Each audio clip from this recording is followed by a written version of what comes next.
Dun, dun. Oh, actually, I should pause it for a second. So, welcome to a conversation with Katya Gordon. This first half of our conversation will be talking about your background as a writer. So, Yeah. at what point in your life did you decide to turn your attention to writing? Is it a childhood dream that came to fruition later? Is it something that came to you later in life? At what point did you decide to become a writer? Yes. Well, that is a good question. I have written my whole life, but I feel like things like that are often only visible in hindsight because I'll tell you the story, but I'll also say that as this story evolved, I had no idea that I would write a book. It wasn't on the radar at all, but I did love to write. And the only reason I remember this is because it kind of made family lore. Is I wrote a 50-page handwritten story in fifth grade that included um, a girl who was so annoyed at her mother that she promised that she was going to die if her mother didn't give her a throne, something like that. So this story then came to a very abrupt end, and we've all concluded that I just got really tired of writing and just had to end the book one way or another. So I did, and I still have that book way down in the boxes in the basement. But mostly it's just a funny family story because my mom thinks it's pretty funny. But I do remember my fifth grade teacher loved everything I wrote, and I went to sixth grade thinking I was just the best writer ever. Sixth grade, I remember getting my first compositions back just covered in red, and was devastated. It's amazing that I remember this. I don't remember a lot from my childhood, but I do remember this. And I immediately thought, she hates me.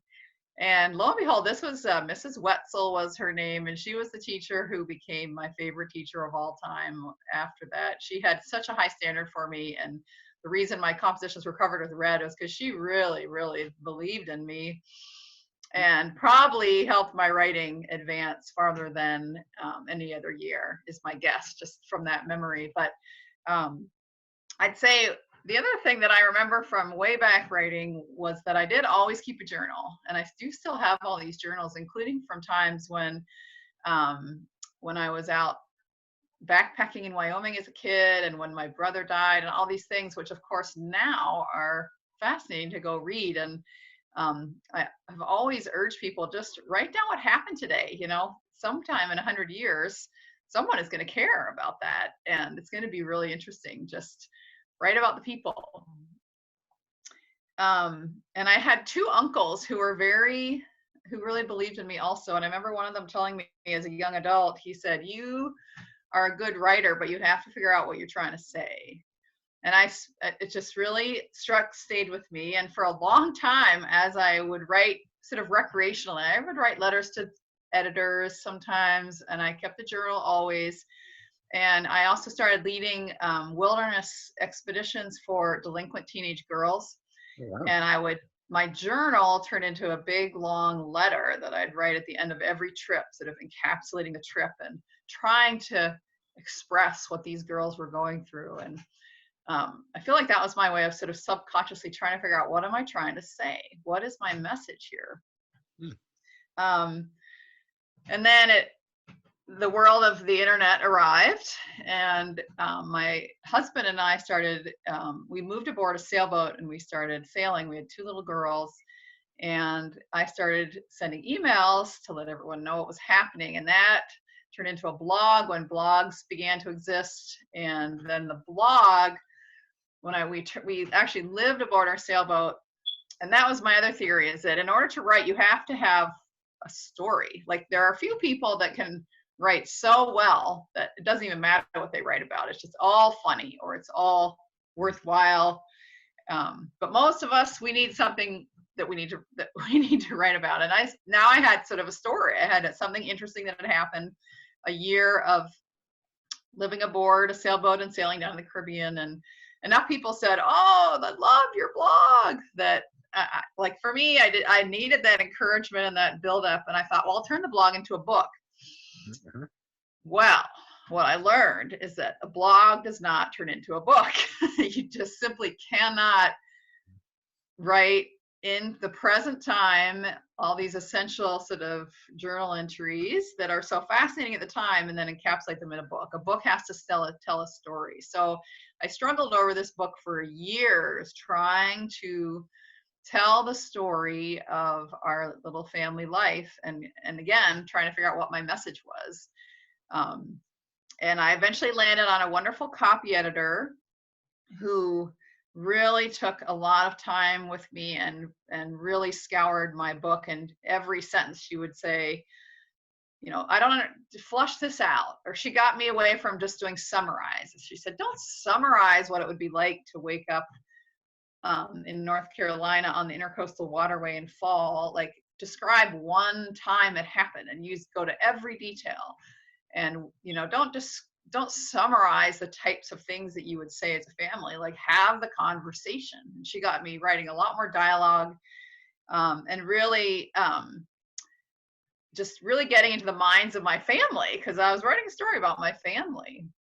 And that story eventually did actually make it to print. It was published in 2012, I think, and it's called Big Waves, Small Boat, Two Kids, and it is the story of our sailing life, beginning with sailing around Lake Superior when our girls were tiny toddlers, and then living aboard. And it's kind of the lessons we learned, but I'd be interested if you ever read it, if you could say, what is the message? Because I feel like I do have a message in that book, but I don't want to spoil it by telling you what it is. All right, on to the next book. David, do you have any questions for me that you think the students might want to ask? Or Well, I mean, one of the things that is absolutely fascinating and wonderful about that narrative is the way that the book, from start to finish, first email or first blog post to end, are we talking 3 years, 5 years, 10 years? Yeah, that's a great question, and it was around 2005, 2012, so about 7 years. And mind you, this is 7 years of also having 2 young children who we homeschooled and starting a sailing business and moving off a boat onto a house. So a very busy life, and 7 years. 7 years. And would you describe a little bit, I myself am uncomfortably a binge writer. I will decide, okay, I'm just going to spend all day Saturday working on something. Some of the other writers who come to visit my classes talk about, nope, every morning from 4 o'clock to 5 o'clock. Yeah. What would you describe your process on that particular project? Yes, I would put it in between, because I definitely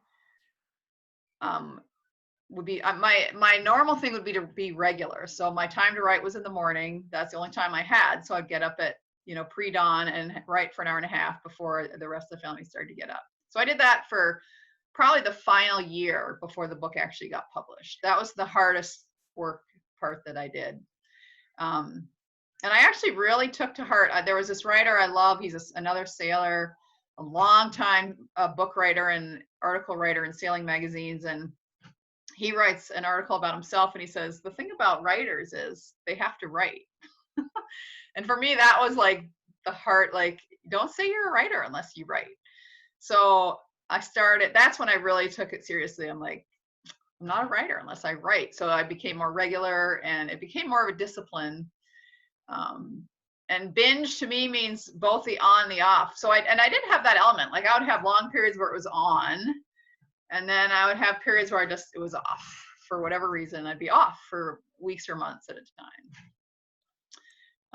But I did keep in mind, I have to write if I say I'm a writer. And then would you say, and if I'm projecting, you know, feel free to tell me no, was the blog as much a personal thing as much as it was perhaps a kind of business promotion? Did you see the blog as a way to promote the small business you were working at the same time, or?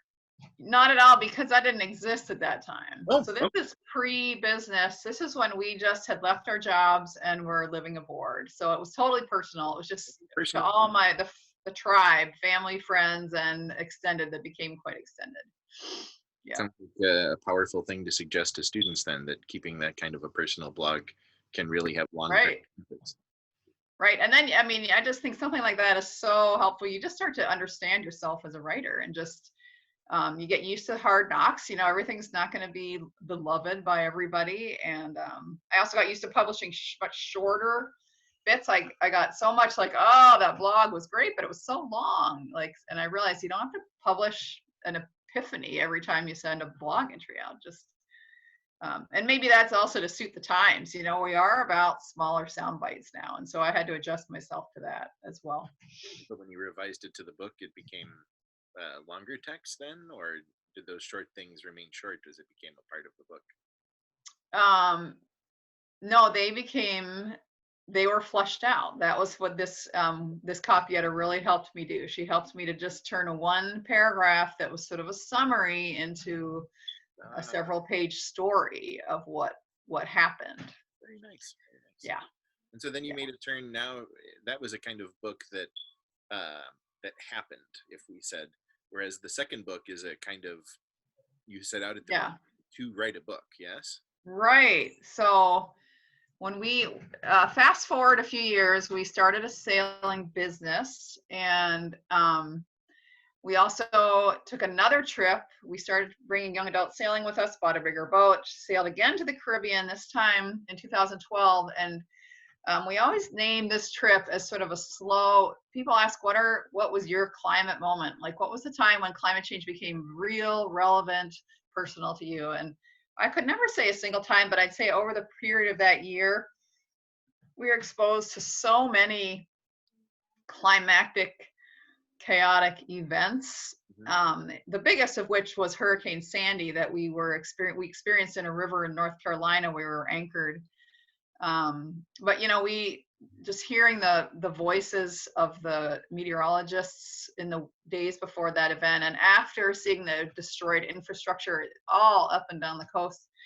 And when we got back from that trip, it just felt like we need to do more than we were doing. And um, we tried this, we did some marches and we did this and that, but we just felt like it's not quite a good fit. And so a couple things happened. And one is that we found the Citizens Climate Lobby, which I won't get into too much here, except to say that I should say we, because I'm a big part of it, is all about empowering people to have personal and political breakthroughs. Um, and one of those things was me thinking, like, what do we do? And one of the things is we sail, and one of the things is we write, or I write. Mark doesn't write. So we started a program called Sea Change Expeditions, which you can find online anytime, where we combine sailing with climate change engagement and activism with young people. But I also just started to notice, like, here on the North Shore where I live, nobody is talking about climate change. So I had a very concrete goal, which was to try to get a weekly column in the Lake County Chronicle to just in a non-blaming and non-threatening way as possible, just really get into the mind of your average North Shoreite and just start helping them connect the dots. Because I was seeing climate change everywhere, but it was not being talked about that way. So I just started writing a column, and I was supported in it by the paper, and that alone surprised me. I basically said, "Can I write a climate column?" And they said, "Sure." So I was like, "Great, I'm gonna." And I also wanted to try the discipline of having a deadline. So there was kind of two purposes to that. And so I did. I wrote this column for quite a few years, even keeping it up when we were out sailing. And I expected when I started, this was about 7 years ago, I did expect to get more pushback. It was really a time when even saying the words climate change seemed to be enough to make people sort of blank out or else get a little miffed. And I just found the total opposite. So much good feedback. A lot of people saying, thank you, thank you, thank you. And a few people even, there was one, I think probably the best feedback I got was I was talking to a friend who's a city council member and her husband who works in the mines in Silver Bay, or not the mines, the plant. And he said, your column is just really easy to read and understand. And I don't know his politics. I'm assuming he's not the total choir for me to write this column to, and yet he thought this was a good read. He wasn't threatened by it. It was just the highest compliment someone could have paid me, and that really encouraged me to keep going. And today I sort of have this sense that maybe I have been a small part of bringing that conversation to the North Shore, because it certainly is totally a different conversation than it was when I started. And then the reason the book came about was because I actually had a dream. And I had a dream of a good friend who works in a nursing home, and she was sharing my book. And it was a book that was a compilation of all my climate columns. And it even had the title and it had the purpose. And I woke up and I thought, oh, that's the book. So this book came to being, I would like to say it was easy. It was a lot easier than the first book, because I knew right away, I can't just transfer something. Like, I have to know who I'm writing for. I have to know why I'm writing this. And then I have to put that filter through every column I've ever written to see if it's gonna, if it will end up in the book. And under what platform is it going to be changed? Or so a lot of the columns never made it into the book, but a lot of them did. And I cannot overemphasize how the time factor. I mean, I thought, essentially it's written, it's all these columns, but still it just takes a long time to bring a book to actual fruition. And again, I had a full life. But I had a little more knowledge of how much time it takes, and could sort of, I also had a time crunch, because I felt like this is going to be irrelevant in a few years, because climate change is changing really, really fast. And I almost saw my book as a snapshot of history. Like, this is going to show what was the conversation from 2014 to 2018 about, which is what it is. I mean, I feel like you read it now and it is dated in an interesting way, hopefully not in a boring way, but it shows, what we were talking about. Someone just told me yesterday that he just finished my book, and he said it to him, it felt like, wow, we were having that conversation 5 years ago. So I guess it is still, unfortunately, somewhat relevant. And I think that the thing that I really kept in my mind when I was writing this book was that this is not a book for the experts, the scientists, the people who are already alarmed about climate change. It's for their relatives and people that they think might be a little bit concerned, but have just not been connecting the dots between climate change and what they see happening in the North. And I have received really good feedback about that, like that this is a really good book for a lot of people who aren't necessarily reading the big, thick scientific climate books, and who wouldn't necessarily align politically with many of the other books that they see. But, this is just supposed to be a down-home book by a average intelligence person who lives in northern Minnesota. So that's how that happened. That book was self-published, which was different. I went the self-publishing route, and that's a whole other story. But the short part of that is that it was a very successful experience, and it is very doable these days.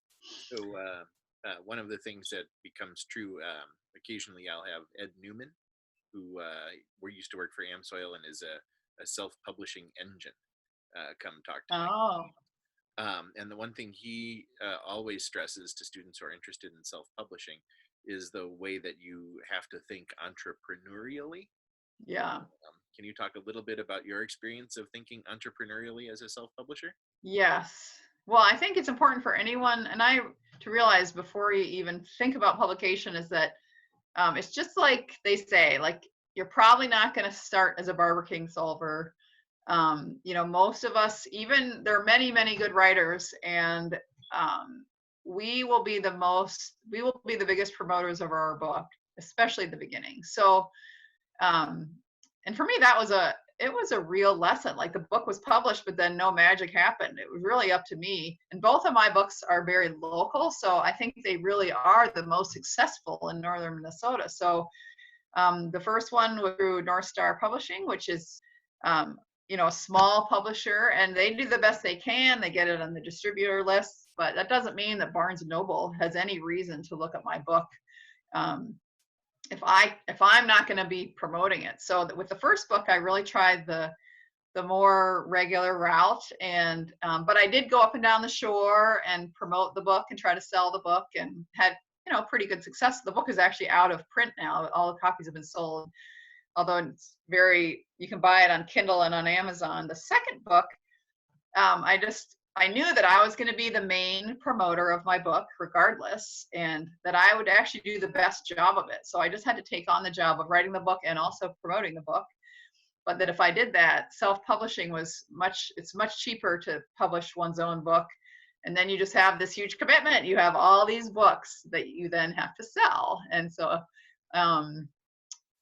I was also very fortunate in that I had connections. So I had a very good printer company that did it at an incredibly low price for me, and also a cover editor who was just fantastic and did a really wonderful job. So you got to find the right help, and you got to write, and having good editors, so that what you're writing is worth publishing in the first place is important too.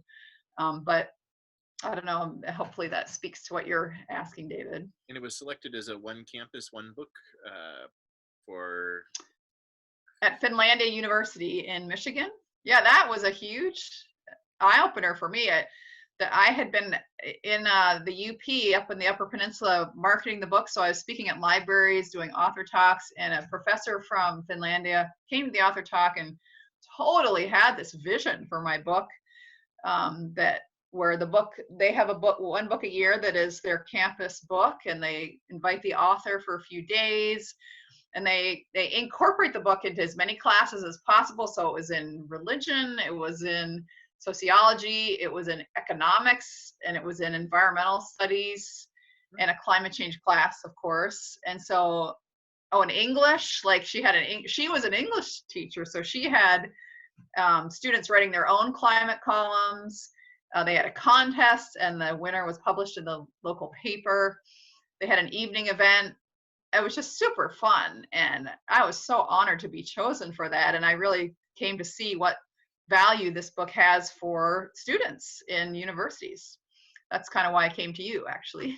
It's been fun to have you as part of this class. Yeah. I'm going to stop the recording.